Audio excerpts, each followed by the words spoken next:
So, ladies and gentlemen, it's my honor to greet here in our beautiful Academy Hall ERC President, Professor Maria Leptin.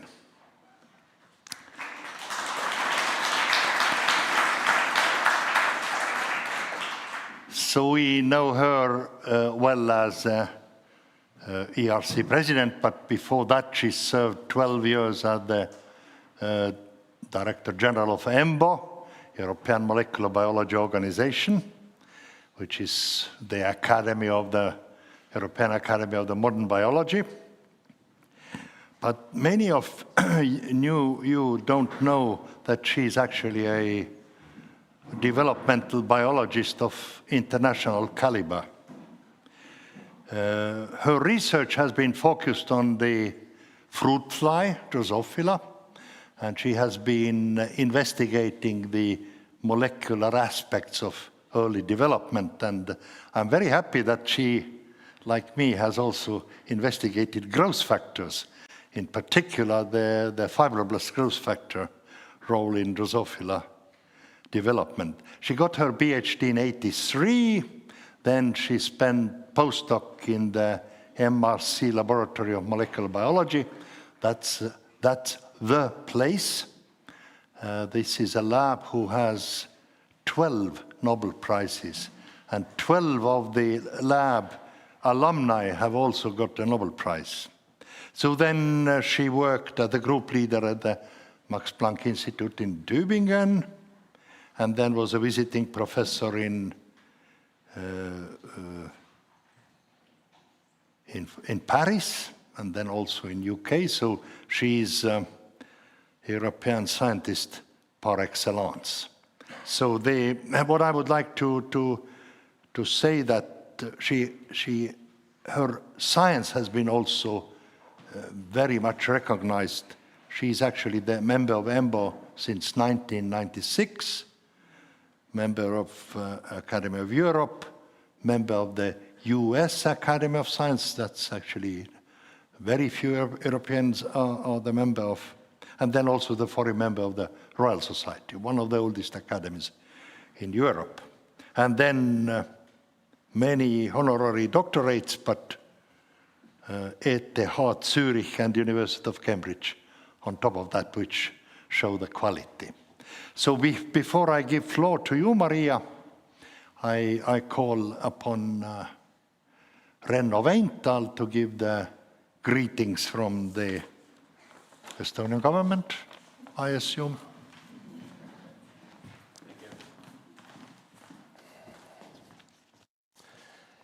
Good morning, dear Professor Leptin and distinguished members of Academy, guests, colleagues, and friends. It's an honor welcome you, Professor Leptin, to Estonia and to this strategically important discussion. We are very grateful for your time and for your dedication to advancing excellence in research. And this is a goal we share. Promoting research excellence is in the interest of both Europe and Estonia. At the same time, we know that striving for excellence can look different depending on where you start. Estonia is not a small country. Estonia is a very small country. And we are very proud of our research, and we see it as a foundation of our competitiveness, and we truly do. As a country, we are committed to investing in our research system, and we are doing quite well, even as we navigate the natural constraints of our size, neighbor, and funding base. Competing for ERC grants is tough, and rightly so, because it ensures support goes to very best ideas and researchers. Estonia supports the principle that ERC funding must remain based on excellence and merit. At the same time, we recognize that researchers from some EU member states face structural challenges, and the playing field is not yet fully even. So we would kindly ask you, Professor Leptin, to imagine today being a brilliant young scientist in a country like Estonia, full of ideas, full of ambition, but working for a smaller system, pardon me, with limited resources, with less critical mass, with fewer opportunities to build kind of networks that often are crucial for ERC success. And what would help this researcher make breakthrough? What could be done, both nationally and at the ERC level, to ensure that excellence can truly emerge from everywhere in Europe? We believe this is not just excellence and success rates. It's about future of strong Europe, because the gap between research systems continues to grow. If it continues to grow, it can threaten not only scientific excellence, but also unity as such, and ultimately security in Europe. And we are actually witnessing these processes to happen. This is why we believe that future of ERC lies in finding the right balance between keeping excellence at the core and ensuring that there are pathways and positive scenarios for researchers across Europe to grow and to succeed. So today we are very much looking forward to a lecture, to the discussion that follows, and we hope to hear good ideas, both bold and practical, about how Estonia and countries like us could become true part of the European research frontier. Thank you and welcome again.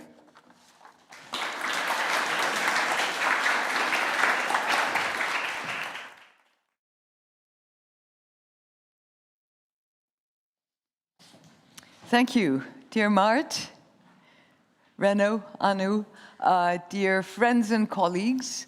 One of the nicest parts of my job is to find myself within the academic community. So I feel you as my community, and I love talking to you and hearing from you. So I'll try and keep this short so that we have time for questions and answers. It's a great pleasure to be here, and it's amazing. I mean, this is not my first close interaction with the Estonian scientific community, and every time I'm blown away. And what's amazing is to hear from a community that does so well, and we'll get into that in a moment, only the wish to do even better. That is really great. So I commend you for that, and I'll look forward to the discussion to see what we can do to make Estonia do even better.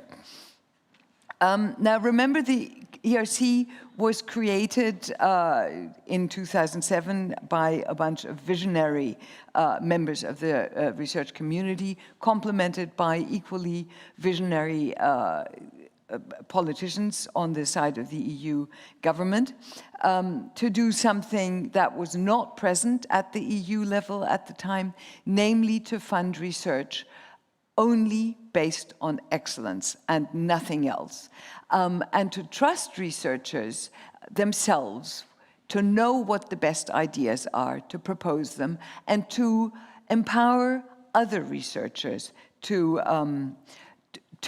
recognize what are the greatest ideas and what are the greatest projects that are being proposed. Now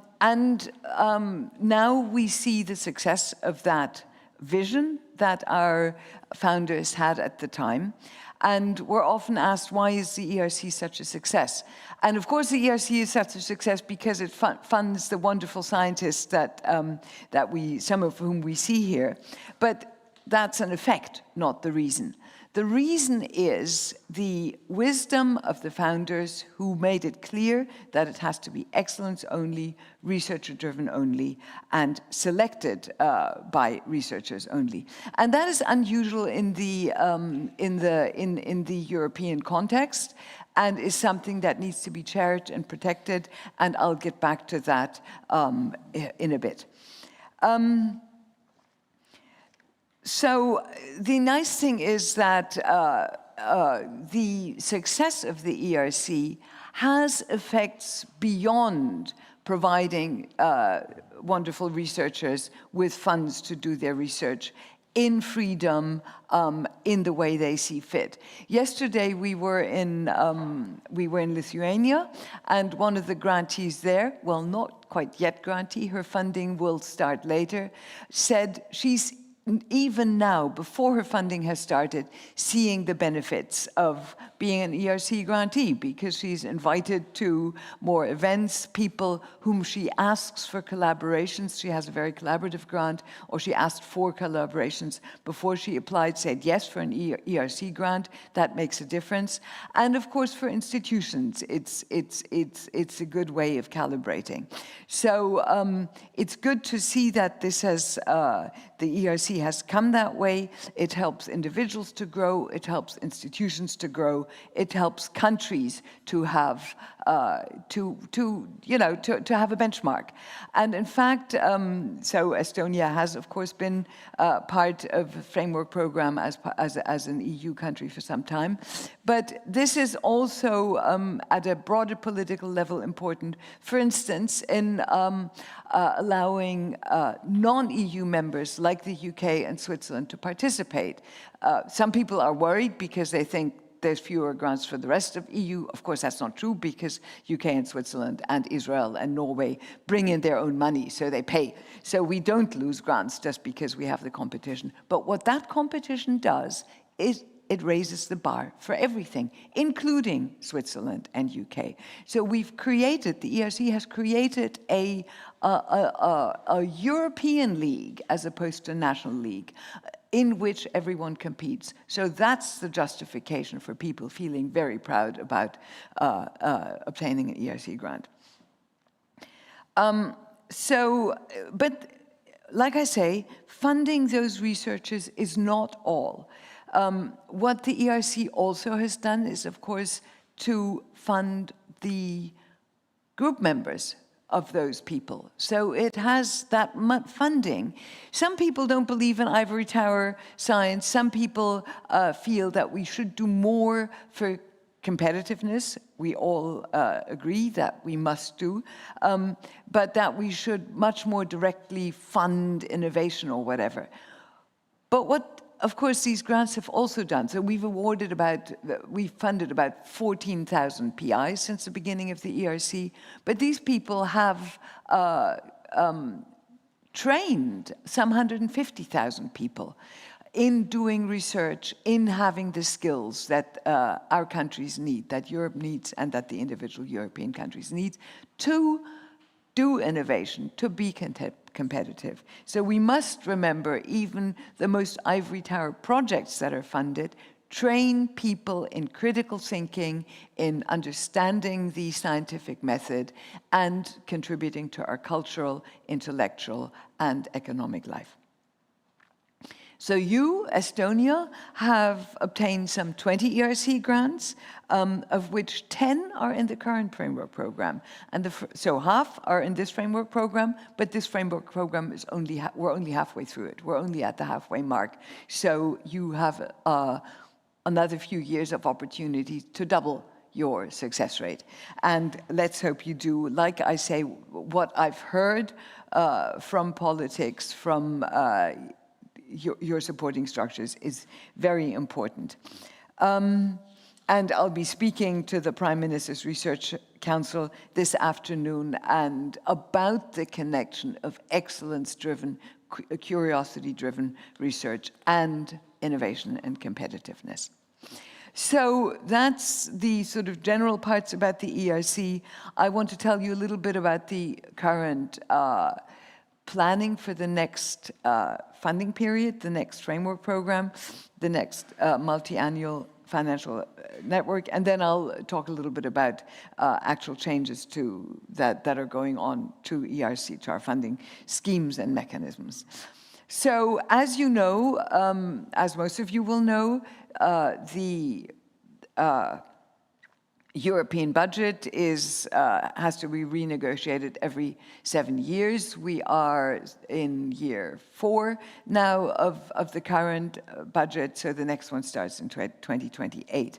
The planning for that is massively underway right now. So the European Commission is planning a proposal for the next multi-annual financial framework that is supposed to be out in July, and then that will go through negotiations with the member states, the Council, and with Parliament, who all have a bit to say about that.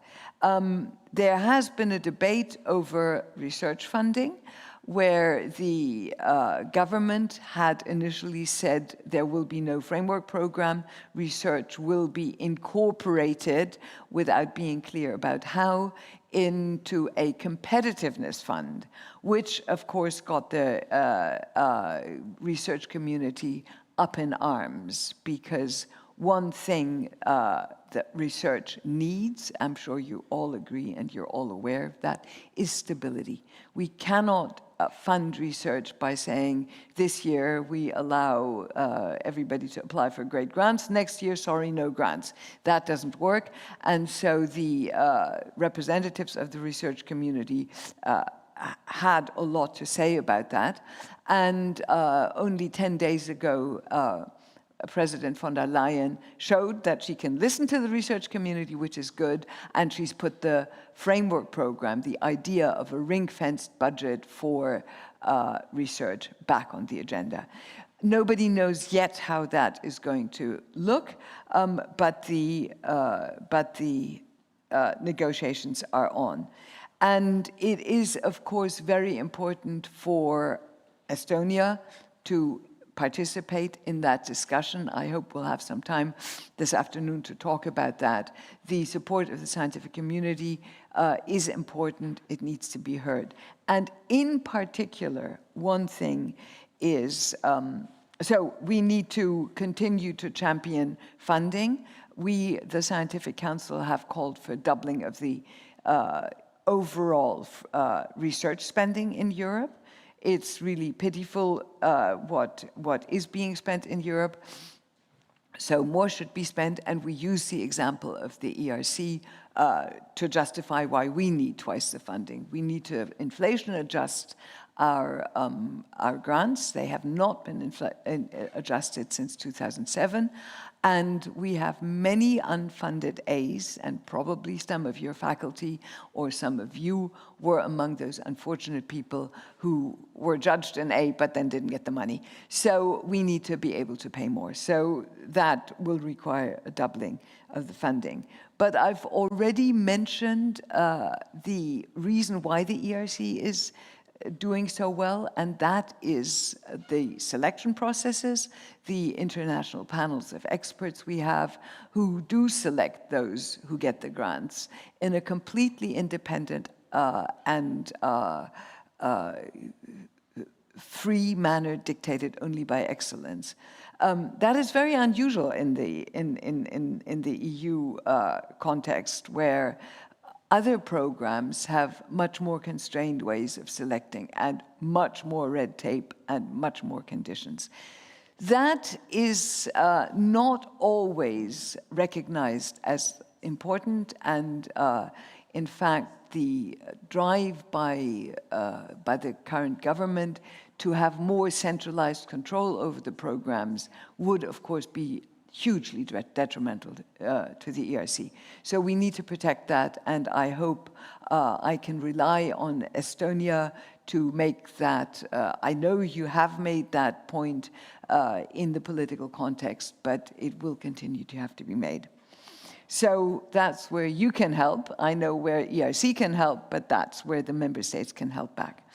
So now a little bit about what the Scientific Council is doing about making sure that our processes and procedures remain geared towards the scientific community. That's the most important thing. What our independence and our autonomy allows us to do is to listen to the needs of the community and to tweak our processes constantly to serve that community best.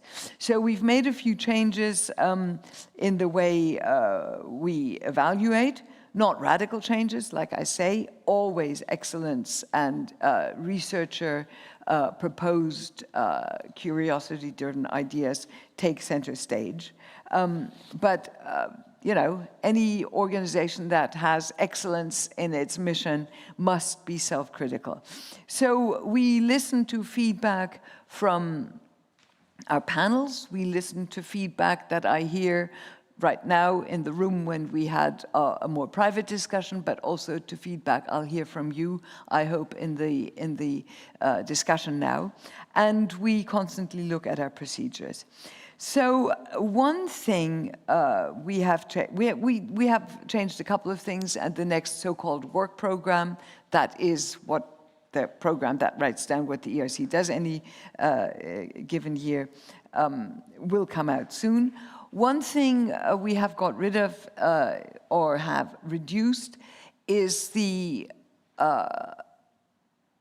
requirement to the panels, to the evaluation panels, to comment on the feasibility of projects at the first step. So we're saying we want risky ideas, we want breakthrough ideas, we want proposals that are novel. And then we ask our panels in the first step, when they haven't even read the full grant, to judge whether the project is feasible. Now, that's a contradiction in terms. That cannot be true. We cannot have nitpicking of whether the researcher will use the right reagents, or if it's a survey, will use the right questions and, you know, the approach and methodology of the research. So we've simply got rid of that. Panel members will not be asked in step one of the evaluation to talk about feasibility. Of course, the methodology, of course, the approach will remain an important point, but that will change. That will be relegated to the second step when the methodology will be looked at. And then again, it's not about nitpicking, it's about the grand picture. We will also be taking account of that. We'll be changing a little bit about the part 1 and part 2 of the proposal. There used to be a lot of redundancy where stuff was reiterated in part 1 that was already, in part 2 that had already been said in part 1, and vice versa. And there was confusion in the community of applicants as to that, and there was also complaints among panel members that they had to read the same stuff twice. So in the future, part 1 will be, what's your great idea? Why is it breakthrough? Why is it novel? How does it relate to the current state of knowledge? And how are you going to approach it? And then part 2 is, tell us exactly how you're going to do that. So that'll be announced in the next work program. Yes, those are the major changes in the next work program. In 2027, we will have another big change. Research careers have changed over the past 20 years since the ERC was founded, and in some fields, the postdoctoral period has become very long, especially in the life sciences. So people do often have 5-year postdocs and then take time to set up their lab, establish their group. And by the time they're there and are finally ready to write their first starting grant, oops, they're beyond the end of the 7-year of the window that makes them eligible for starting grants. So we'll change that. The starting grant, and conversely, some people, you know, in the computer sciences, AI, mathematics, do their PhD and their advisor doesn't even know what they're doing. So they're very independent already in their PhD and are offered faculty positions right after PhD and want to get going with an ERC grant, but they have to wait for 2 years. What nonsense is that? So they should be eligible to apply for a grant immediately. If they're independent, if they have their own idea, go for it. So the starting grant window will be 0 to 10 years, And then the consolidator grant window will take account of that. So it'll have to start earlier at 5 years, so that brilliant mathematician, when they come out of their starting grant, can immediately apply for a consolidator. And it'll go to 15 years, so that that life scientist who's done a 5-year postdoc and applied for their first advanced starting grant very late, then still has a chance of getting a consolidator. But you're only allowed to have starting and consolidator, one each. Then you're off into advanced. So those are the changes. I could talk a little bit about Choose Europe, but I think I'd rather save time and so that we can have questions and answers, and we can deal directly with concerns from the floor, if that's okay, Mart. Perfectly okay. Okay.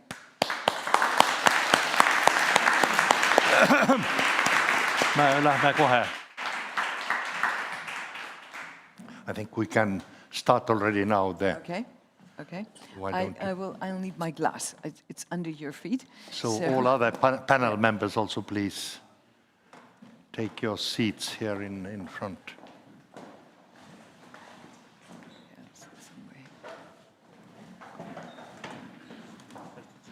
Mä istun ise siia.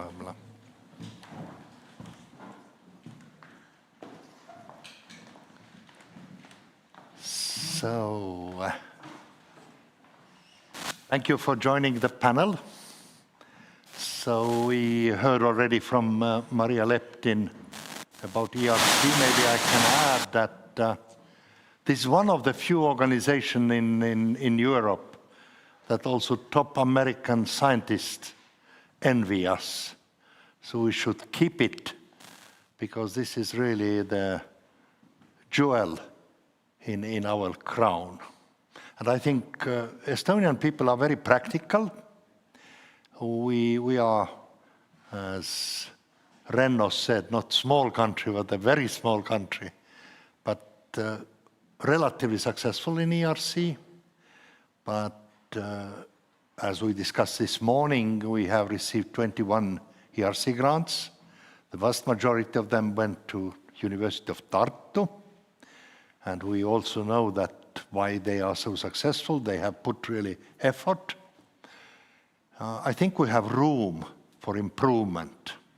And one of the major goals today is to use your presence, your help to understand how can we do better. We still have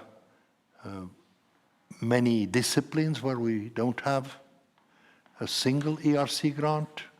I mentioned this morning that although the number of scientists working in the industry sector or in the private sector is now bigger than in the academia, they have received 0 grants. So that would be one of the topics. And I think the second topic what we would like to discuss would be what is ERC doing to help also smaller countries? Because this, I think, is also a little bit of political question, because if constantly we are unsuccessful, we may raise a political question, do we need ERC? And that, I think, is quite important. So let's start discussion on the first item, how can improve the success of Estonian researchers in ERC. So the floor is free. You want to start? Oh, I don't want to start. But I can start if that's required. I was just given another mic because apparently mine doesn't work. Perhaps if that's okay, I can start off with my own experience. How did I get the ERC grant? And I think the key word for me is persistence. I'm happy to say to be an example of being applied for 4 times and being successful in the last of the starting grant round where I was able to apply for this grant. And this is exactly the thing. Is that one thing is, yes, kind of structural and institutional support. The other thing is the kind of dedication of the research and just keen interest in doing excellent science. I really hope I can stand for that as a ERC grantee. But in terms of structural support, this is where I can say for the University of Tartu, indeed, this support from institutional structures, let's put it like that, like the grant office and financial support to start up the grant and do some pilot studies, on top of the fact that there is kind of support for writing the grant, because for me, I would say really ERC grant is a genre. You know, it's one of the kind of type of things that you have to learn how to write, and it takes time to practice that, but it also takes good advice to do that in a proper way. So I think that it all comes together. It's never like institutions can do the work for you or the researcher being all by him or herself. Lauri, would you like to comment? You are also grantee.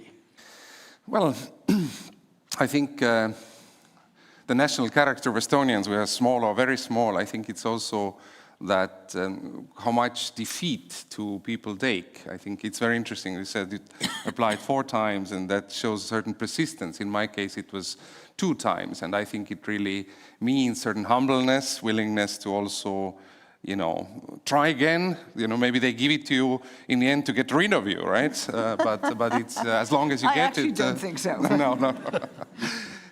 You know, whatever works. So it needs to, and you know, realization that Europe is this vast research space with you know very strong universities, research institutions all over. So I think it's very. There are always contradictions in policy, but once the decision is made that it's basically a meritocracy, that it's basically for the best, then in a way these criteria, who comes from a small place, who comes from a big place, they somehow in the end become secondary, because if they were not, then it wouldn't be only about meritocracy, then it would be about a number of things. I think it's important to basically also talk about ERC. Maybe we should, within Estonia, we should somehow value it more. Not so much because of money. You know, argument can be made that Estonian Research Council's grants are as good as ERCs, and they you know, but that there is this prestige that comes with it. That the fact that, you know, I was really that good that, you know, on the European level I was selected. This in itself is psychologically important for small countries. So therefore we need to have that thing in our culture. Also, our top scientists, you know, maybe if you never apply to ERC grant, maybe in a certain way you're not top scientist if you only were willing to rely on Estonian grants. So Maria wants to comment. Yes, I want to comment on something that I think is very important. You mentioned the culture, you mentioned courage, you mentioned the need. Not everybody intrinsically has that. And there's also a feeling, you know, ooh, the ERC is not for me, I'm not that kind of person, and they wouldn't fund me anyway. And then there is the fear of looking bad if you fail. And that is something that really, I think the universities, the heads of universities, have to be clear about. Not getting an ERC grant does not mean you're not a star. It doesn't mean that you're not great. There is an element of luck involved. I mean, the study has been done not only for the ERC, also for others. We did it at EMBO for fellowships. If you compare the top cohort who got the grants and the next same number of people down the list and look at them 5, 10, 15 years later, they do equally well. It's not that those are stars and those are losers. Those are also winners. They just weren't lucky. So I think that culture has to be made clear by heads of universities who want their researchers to do better. You will not be penalized if you don't get your grant. You will not be seen as a loser. And similarly to the researchers, they have to know that. So I think that's a really important part of our culture, and universities can do something to promote that and encourage their grantees. The other thing is, of course, actually not everybody is an ERC grantee. There are people who aren't. And again, I think the universities can help find those among their faculty, among their young staff, who are likely candidates, and help and support them. And the others who are not so likely yet, perhaps, to not expose themselves to frustration, because there's no point in encouraging people who really have no chance. There are other qualities one has as a member of a research institution than getting a grant, and that must be acknowledged too. So I think university leadership have a role to play in getting those who try 4 times or 2 times, or maybe are lucky the first time, and encouraging them, but also making it clear who should apply. Anu, you wanted to comment? Yes, exactly. I guess that it is appropriate time to continue from my previous colleagues here, so that the Estonian Research Council really have done a lot of really adding financial support as a bridging funding for the applicants, also training, supporting and collaborating with universities and advising each applicants directly, but additionally to that, we really have tried to do what you mentioned, that increase awareness among our own research community, but also in European level, that in Estonia we have very many very brilliant researchers who are willing to contribute on the European level and who have very proper infrastructure back at home. And also, we also fund our excellence centers, and many of ERC grantees now work in Estonia in our excellence centers. We have really invested a lot to the research infrastructure. So this is everything what we actually must demonstrate more. And tomorrow we have a conference in Tartu, and many of you will participate there. But also we really started activities to demonstrate and to be proud of our ERC grantees. Already last year we have the exhibition what was presented in Brussels, but now it is running in Estonia. So what I want to say really is that this is change of the culture, and we shouldn't only appreciate these researchers who apply for Estonian research grants, and they have built up their career on Estonian research grants.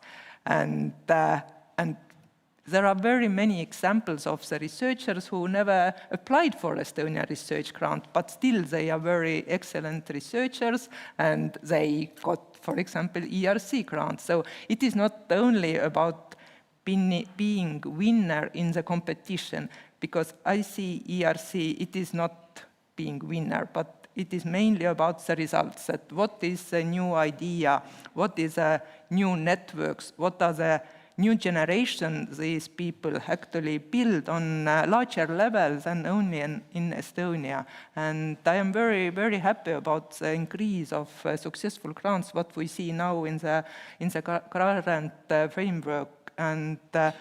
And we really work together with universities, but also with researchers to continue this success, and not only for one of our universities, but have it on the broader level.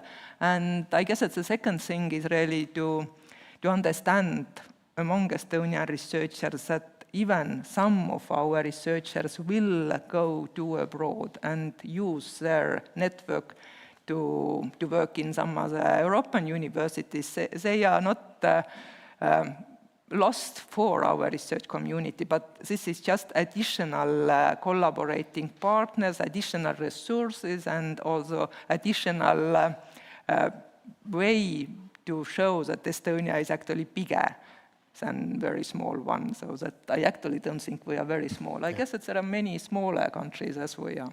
I think one of the very, very essential thing is also the application itself.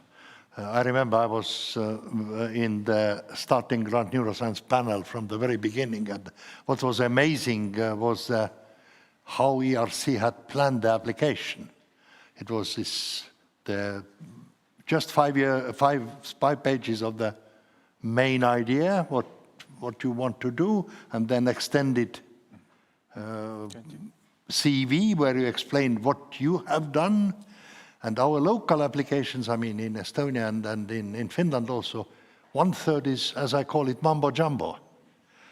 And I now understand that you are also starting to add mumbo jumbo into the application. So do I understood incorrectly? Yes. Are we? So if you refer to the so-called Societal narrative impact. CV, no, we do not ask for impact. I had a long discussion in Lithuania yesterday about that. So, but we won't go to mumbo jumbo. So there was a section early on when I was panel chair, where the Scientific Council decided they wanted to ask, what qualifies you as an ERC researcher? And that was just amazing. People would go on a page and a half about themselves. Some people would, others would be very modest. And so that was considered meaningless and got rid of. And we have actually just consolidated the CV into CV and track record into one. We do allow them to say, in fact, we say, explain why you list certain things. So there's a little bit of narrative. We've got rid, as you know, of the metrics that are inappropriate for judging people. Impact factor is very good for judging journals, but not for judging people. So we got rid of that. But we just asked for 5 achievements and then explained, why do you list this achievement? If it's a preprint in archive or bioarchive or meta-archive that's not yet published in a journal, who cares? But tell us why it is nevertheless a big achievement. I just heard from Howard Hughes that they've been doing that, and many of the young Howard Hughes successful fundees now say they wouldn't have got in without that. So, but just explain in a couple, if you've created a data set, it's not a publication, but you've made your data publicly available and they're being used by the community, put it in and explain it. Yeah. Code, etc. So if you call that mumbo jumbo, yes, but I don't call it mumbo jumbo. I don't call that mumbo jumbo. A justified explanation of why, how you have contributed to advancing knowledge in your field. Yeah, for the explanation, Howard Hughes stands for the Howard Hughes Medical Institute, which very, very generously supports US scientists in natural sciences. Renno. Yes, thank you. Well, I intended to bring up 2 points. First, in Estonia, we have built up a system where the institutions play a very important role. And the public universities have the privilege of fairly high degree of autonomy. I guess we take it as self-evident, as granted, but that is not how it's everywhere. So, but this autonomy comes also with responsibility. And as we see of the recent success, or the success Tartu University has made in applying and receiving ERC grants, that as an institution, you have been very successful of building up this capacity. And I truly hope that this success will continue. But then the question is whether the other universities with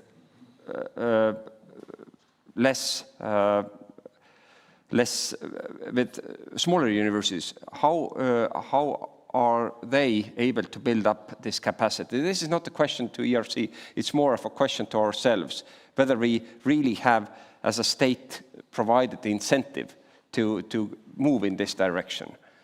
As Anu just explained, we have approached to this more of providing incentives in Estonian Research Council. If you do this, you will be awarded, or you will be noticed, or there are certain grant schemes which appreciate your activity in ERC direction. But how to build up this institutional capacity, whether it should be somehow built into the strategy, institutional strategy, I'm not quite sure about it, but it would be interesting to hear what the university directors think about that. And of course, something else I wanted to bring up is these positive examples. If you have a good number of people who have received the ERC grant, who are able to share this experience, and actually the research community, not being that big in Estonia, people know each other, and it would be quite logical to think that this guy received a grant. He's no better than me. I mean, I could do better. That is something, the mentality as such is quite similar in our startup community. So it all started from a single success and then spread over the country. So, but partially we explain it with the size of our community, that people know each other, and if you know somebody who's quite well and who has been able to, win the grant, then you can project this success also to yourself. It's not something distant. And if I may, the third point is that we coming back to this capacity building in the institutions, we need to dig into the research group level, because as long as we stay up above research group level, then this is nobody's job, nobody's mission to apply. But then if we go down to the research group level and start to ask questions, how many attempts have you made as a PI? Then we may find that this activity is very unevenly distributed. We may find that there are PIs who have never even thought on this, and then expect somebody else to go out and reach out and do this. So it's there are responsibilities on various levels, and I still continue to think that we have chosen in that respect right way, that it's very much institutional, and we should continue to do so.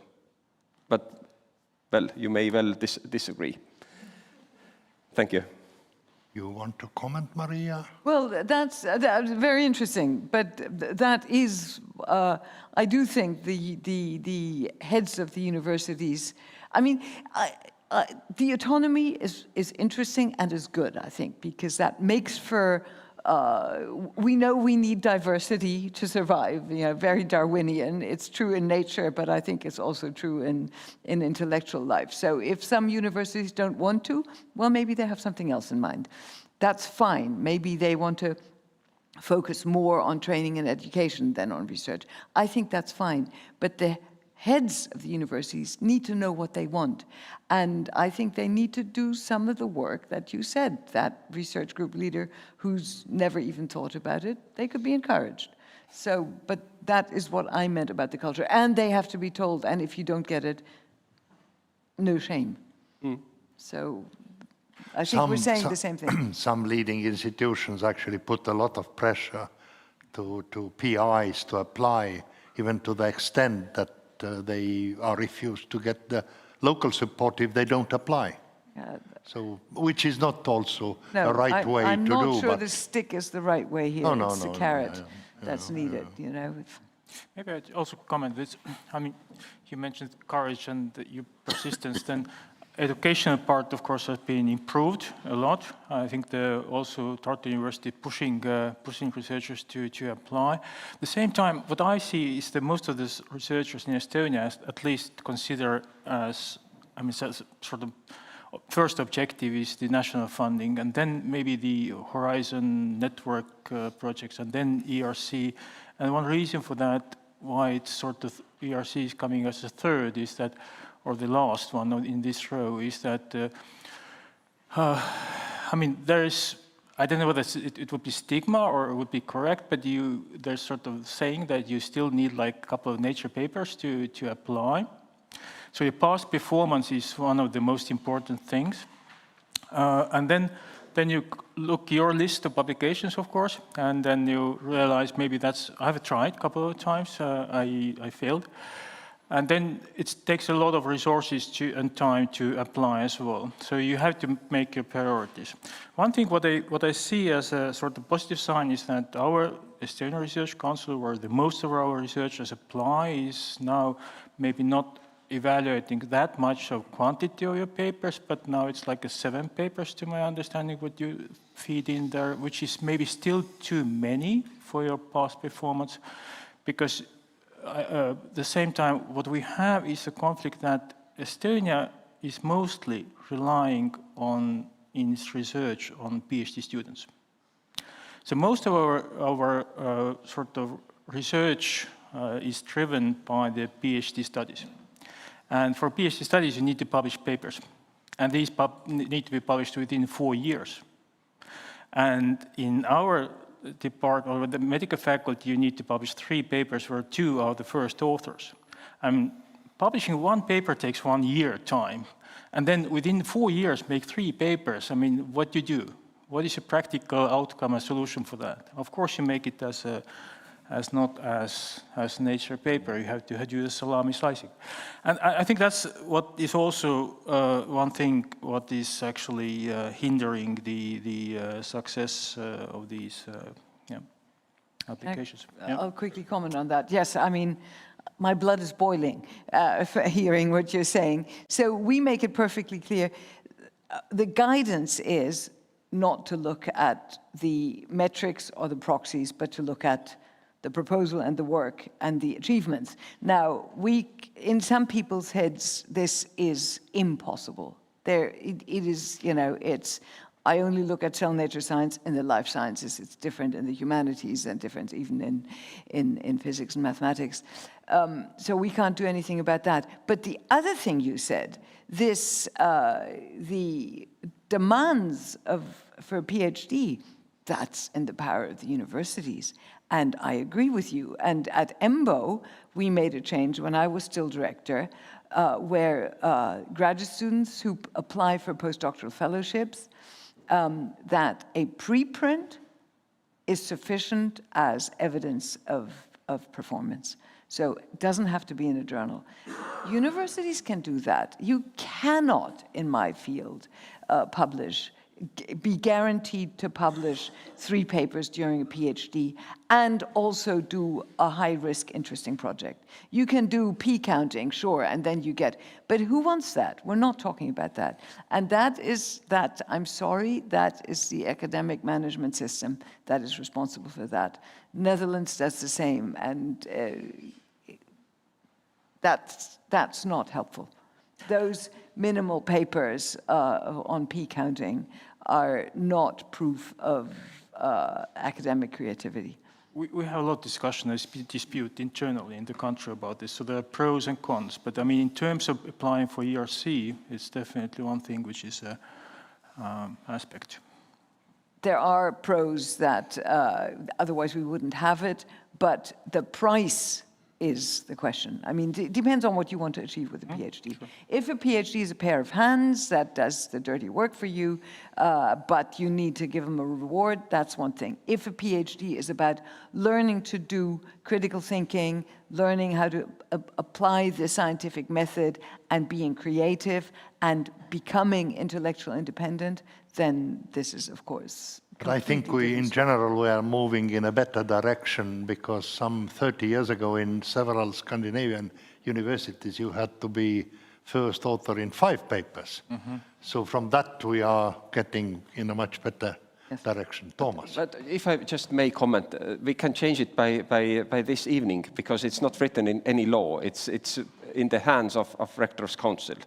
So if the rectors basically agree that they are going to review the quality agreement for a PhD thesis, well, it shouldn't be too difficult. We should remember that the best US and European universities one paper in a very good journal, even not accepted, is sufficient. Yep. And maybe that's a good example. Yep. Like I say, for EMBO fellowships, which are very prestigious, one first author preprint with evidence that it's important is sufficient. So we should have a small meeting with the rectors afterwards. But you will. The Rectors' Council will meet as ordered. Right. Yes, Thomas, you. Yeah. So there are two things that we are very happy about or proud about as a Estonian Academy of Sciences. One is that from the ERC grants, which are at the moment being granted to Estonia, there's a good amount of starting grants, which means that the younger generation has been very good at it. And that one of our members is a grant holder, that's just perfect. But yeah, I agree with Renno's those two thoughts, that the point where, or what's the improvement point where how Estonia could be more successful. So there are like those two things. One is to fight the bias of I'm not good enough, or if I fail, the world might end kind of things, which means that all the positive examples that we have, also showing that, well, it's not that straightforward, that I'm so good, I just write it, I get it. It is a certain kind of process of learning, maybe failing, trying again, and at some point figuring out how to do it. And, well, the figuring out how to do it is the other part. So Tartu University has been a good example of this support systems, because we see that for young researchers, well, ERC grant is something special, and there is the question of skill of writing the grant. What do you actually want to say, or how to say it? I mean, there are examples from other grants in Estonia. I mean, we have gradually become more and more successful in Horizon projects, and that's certainly, I mean, one reasons behind that is that, well, the researchers have learned how to write those grants. So, but as the ERC grants for humble Estonians have been something very big, almost next to a Nobel for some people. So people are kind of maybe a bit intimidated of writing that, which means that the practice is not that good yet. So I see that other universities and the science system as a whole, I mean, we should try to put, maybe if we want to get more ERC grants in our system, we should put more effort in the support system on how to write them, who should write them. I'm not saying that everyone should do it.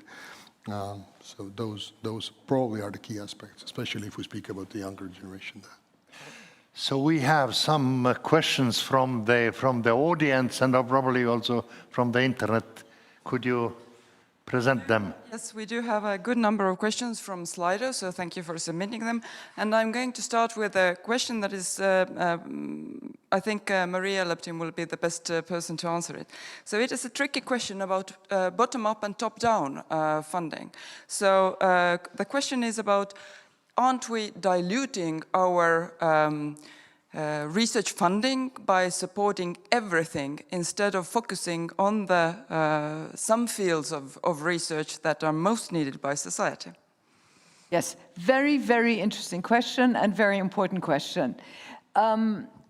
I firmly believe that we as societies have a duty to use science to solve society's problems, whether that's health, curing cancer, Alzheimer's, vaccines, COVID was a good case, climate change, all these things that really important.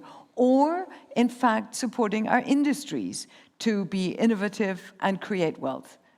Totally in favor of that. And that is happening, so you know, we have programs that do that. The thing is,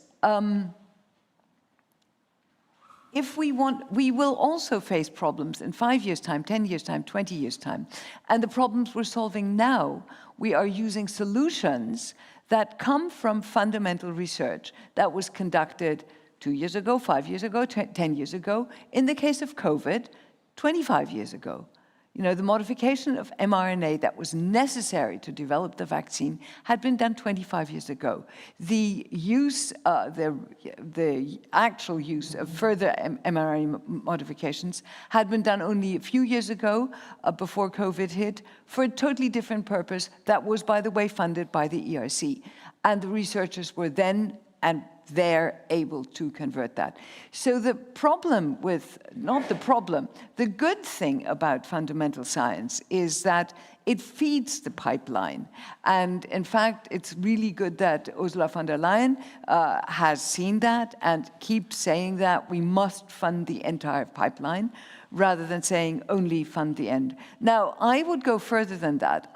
It's good to acknowledge that what comes out at that end, whether it's wealth, whether it's ChatGPT, whether it's solar panels, anything, batteries for electric cars or anything else, starts with a pipeline that starts at fundamental. It actually doesn't start with a pipeline because what I was just saying is you don't know what you will need to put into that pipeline for the next problem.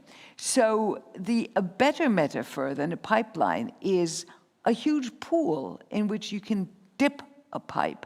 And that pool has to be there in case we come up with a problem tomorrow where we didn't know that we need a solution. And then what fundamental research does, it creates that pool, and it has to be there.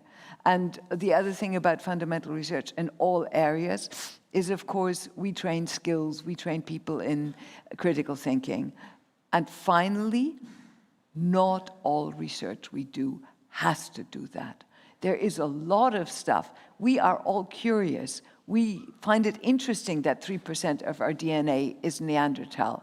Doesn't cure cancer, doesn't deal with the climate, and it doesn't make industry rich. Well, some industries maybe, but not you know, it's a black hole in the sky. Amazing, front page news on all newspapers. What does it help us to solve societal problems? History of man, history of language. People do care about this, and we are rich enough as a society to fund it all. So let's not forget that as well. So getting back to more practical issues, we discussed today the support systems, the support structures that are or are not in place. And there is a question to the broader panel. What type of supports should be given on country level and what kind on the organization level? Do you have ideas?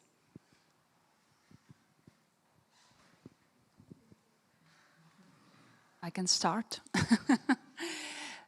Again, coming from my own experience, and I was just kind of writing down some of the aspects that helped me to apply and reapply for a ERC grant. And it is a combination, as I was saying before, from the kind of support from the country level as well as from the institutional organizational level.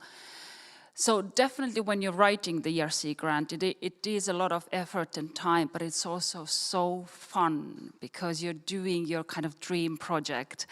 And I think we shouldn't underestimate this possibility to, think through things. At the same time, you're not writing up kind of mumbo jumbo in the sense that, the feasibility thing, there. So you don't really want to waste it. And in that sense, this kind of bridging, like when you manage to get to the interview round and maybe even the A grade for the, and not to get funded, this seal of excellence idea and providing then country level support, a kind of local support, I think that is tremendously helpful. And I use this possibility. And it really helps to develop your grant or maybe develop another grant from the basic idea that I started from.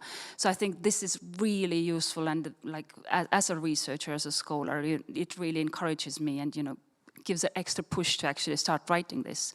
From the institutional level, definitely this grant writing, and I do agree with the fact that yes, Tartu has been very successful, and I completely understand that some of those structures are not available in all the other universities that we have in Estonia.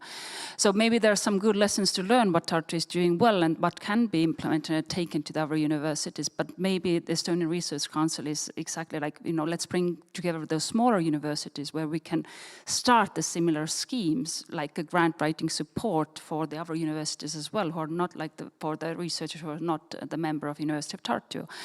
And on the higher level, and coming back to this kind of the role models, and I think we have to talk about the beauty of failures. You know, it's okay as scholars to say that, you know, I tried, I didn't, you know, it didn't succeed this time, maybe it will next time, and, you know, really to praise this idea that we actually want to do the top-notch, high-quality research on European level. And I do have actually a problem with this whole Estonia is small or too small. I think there are so many things in Estonia that are so much better in comparison with what I see with my colleagues internationally. We are fast. Everything is happening very quickly. We know each other. I can give a call to a research consult, hey, could you help me with that? So I think there's so many things that where we can flourish in so many better ways that there's a lot to learn from Estonia as well. Great. So in very practical terms, I think many universities and research councils around Europe, including Scandinavian ones, give financial support to the ones who get to the interview to allow them to do additional experiments to be more successful next time. How do you feel about that? Yeah, I guess this is exactly what we have done in the past. We do it, and also universities do it. And we, as a research council, we really don't know exactly what every university is doing, so that there are processes what have been like more publicly announced, but there are also specific cases in universities where they don't open a call for all others in different universities. But I guess that it is very maybe important what we in Estonia need to discuss more, and it is related to the question that it is not only the support who is giving to whom, but it is really the responsibilities. And I see it is different on the European level, on ERC level, what covers whole Europe, but it is different what every member state have to do. And there is no need that we in Estonia will duplicate the same system and create our own small ERC in our country, because the responsibility is different. And also for universities, we could reach to this level that we understand better what is our role, and the rest is given to the next level, and we don't do too much details. We, as a research council, I guess we shouldn't decide who in which university could apply for ERC. So it depends from the university or even research team level.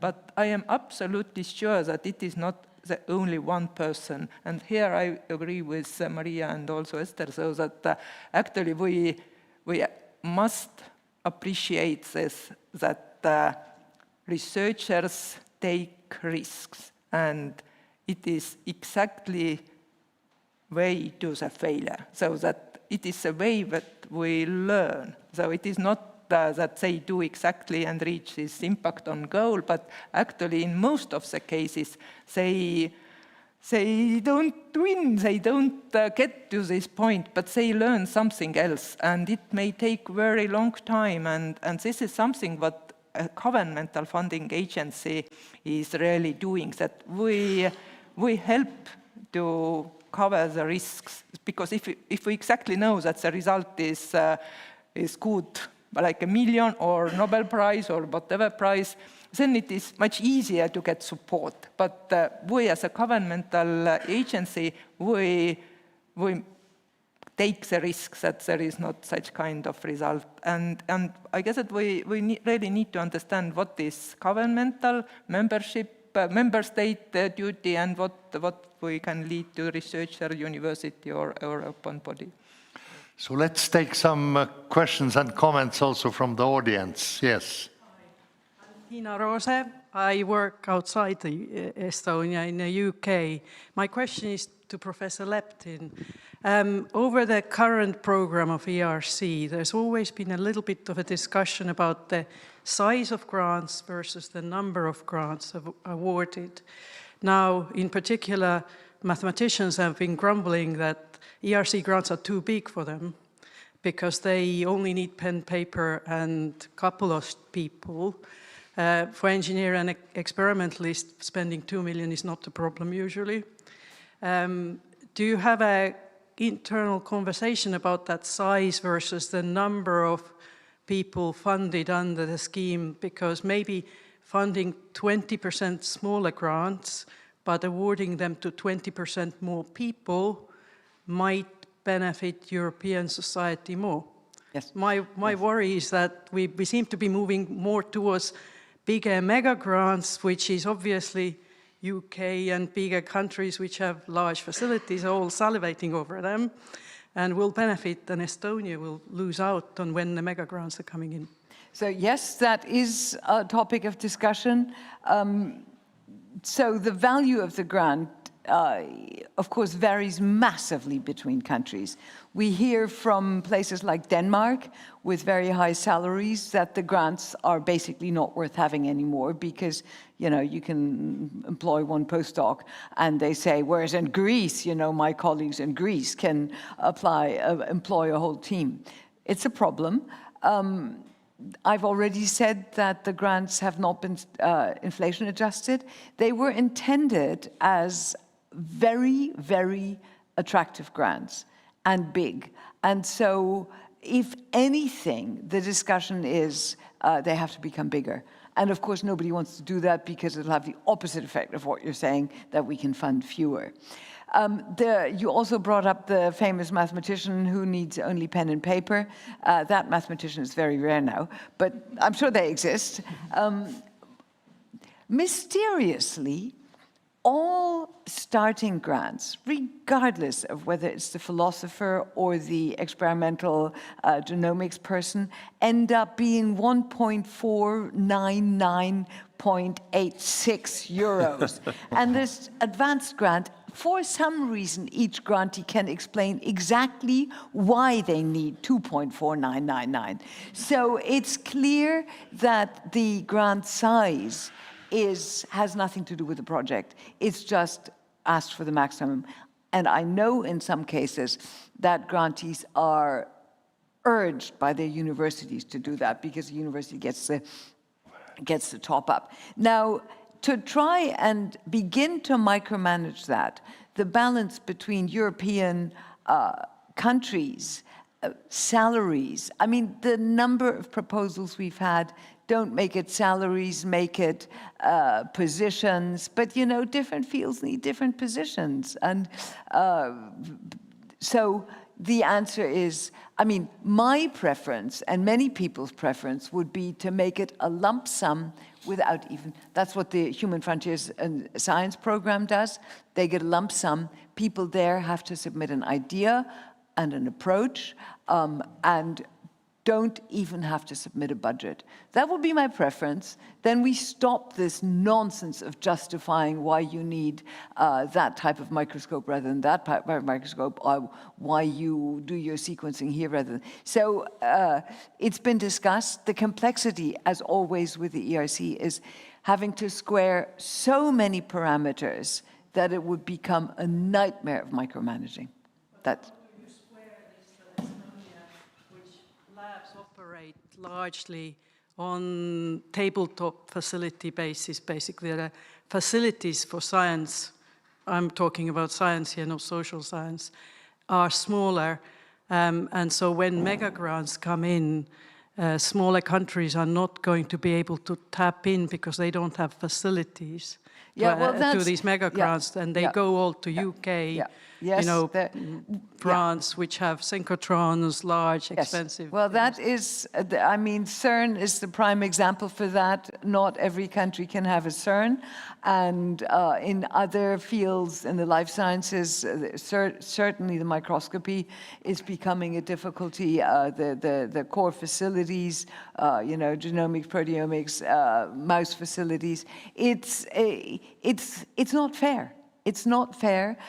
Countries, and we also heard, you know, how come not every university is doing equally well in all fields? I think we just have to face it. Not every institution can afford to do everything anymore. But I think the fundamental issue is that you can also apply much less. You can apply 50,000. It's allowed. Yes. There will be certain numbers of countries who won't be able to tap into the Yes. mega grants. And I work in the UK, so we're already starting to prepare for these mega grants, but it could generate this two-tier science in Europe, and is the purpose of maybe the purpose of European taxpayer funding should be to make the science more equal within the European Union? Well, yes, but the purpose of the ERC is precisely not that. It is excellence only. And once you start changing that for one criterion, for one thing, you'll have quotas everywhere. So it is unfair. I don't claim it's fair, but it also, you have to remember, ERC is a tiny sliver of research on top of everything else. And Estonia has a population that is the size of some of the major cities in Europe. We don't say Marseille has to get a certain number. We need to be fair to Marseille or to Berlin or whatever. So I think we just have to stick with that criterion, protect it at all costs, even if it entails being unfair in some, at some level. Marek has a question or comment. Yeah, thank you for the panel. I have a very practical question to Maria Leptin. Namely, I would expect that most of the ERC applications are nowadays written with the help of AI. And I wonder what's your reaction to this, and what's the ERC policy toward using AI or machine-assisted help? Yes. Thanks.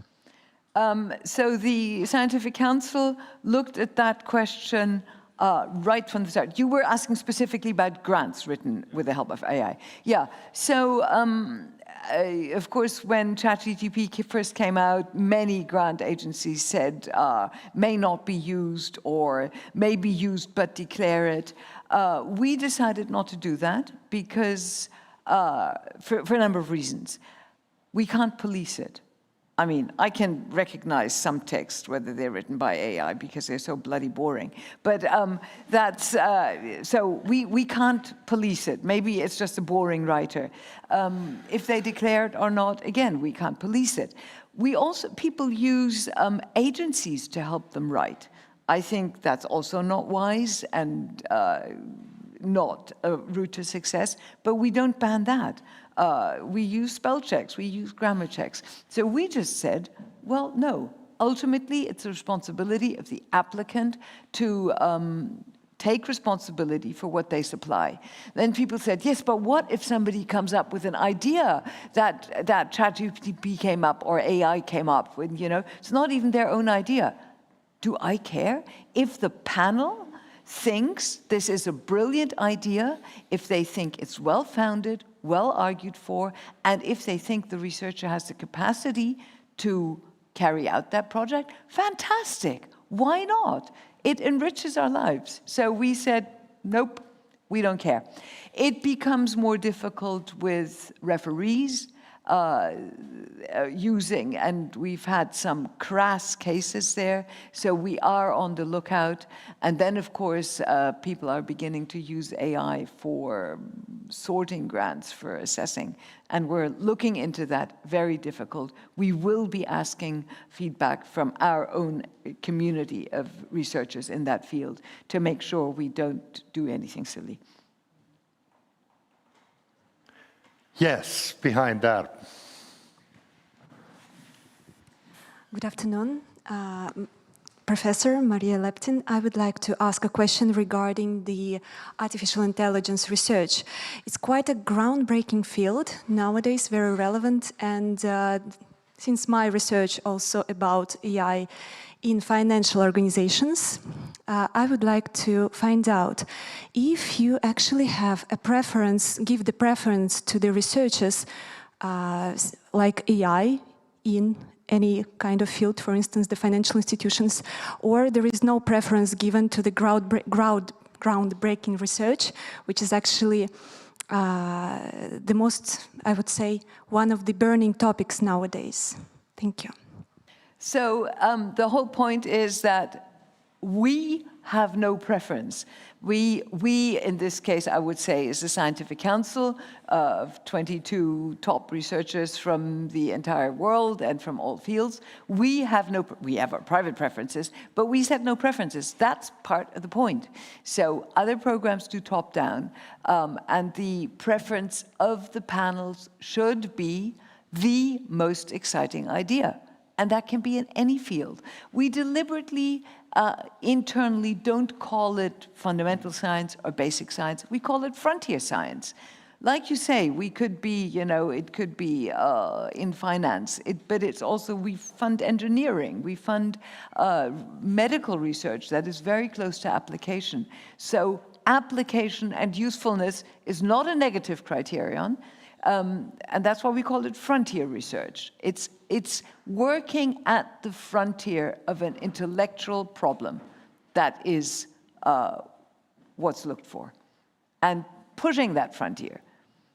And so anything that convinces the panel that it's an exciting idea, that is fun, as you say, fun, and that I think is actually a huge component of who should be applying for a grant. If they don't have fun doing their research, they're not going to convince the panel. So until now, we have discussed all the time what ERC can do for us. Now we could ask what we can do for ERC. Well, I've said it. I mean, the community really has to defend those values. Your government will have to defend those values. You already have done. So there has been a declaration by the Competitiveness Council, the so-called Warsaw Declaration, which made it perfectly clear that the autonomy of the ERC needs to be protected. We feel it needs not only to be protected, it needs to be enhanced, because to protect it against further encroachment. Also, the ERC is not permanent. It dies at on the last day of the current framework program. I mean, there is, I would say, zero danger that it will not be born again the next day. There is a strong will among the current government to continue funding the ERC and funding it at a very high level. So I'm not scared now, but we've seen in the US how fast governments can change. And so there might well be a government who says, ERC, no, we don't need that stuff. So with the next framework program, we're not going to revive it. So I think the ERC needs to be put on a permanent basis. It really needs to be a permanent body, like the European Central Bank is, etc. And that's where we will need governments to make that clear. We will also need parliamentarians to make that clear. So you have members of the European Parliament, go to your parliamentarians and explain this case of the pool. I mean, we'll be talking more politics this afternoon, and innovation cannot exist without the pool into which to tap, and we don't know what tomorrow's problems are. So that's where we need you. We need you to make that case for the frontier science, for the crazy idea. Remind them it's not only in lithium batteries and cancer. It could also be migration policies. It's the whole world of the human mind. So you as researchers and as universities have to remind our politicians about the value of what we're doing for the country, the value of frontier research, and then the autonomy. You understand it. You've mentioned it yourself, of an organization like the ERC is paramount. I think it's good to finish with this wise advice, our panel, and thank Maria and also other members of the panel and also the audience for the interesting discussion. Thank you.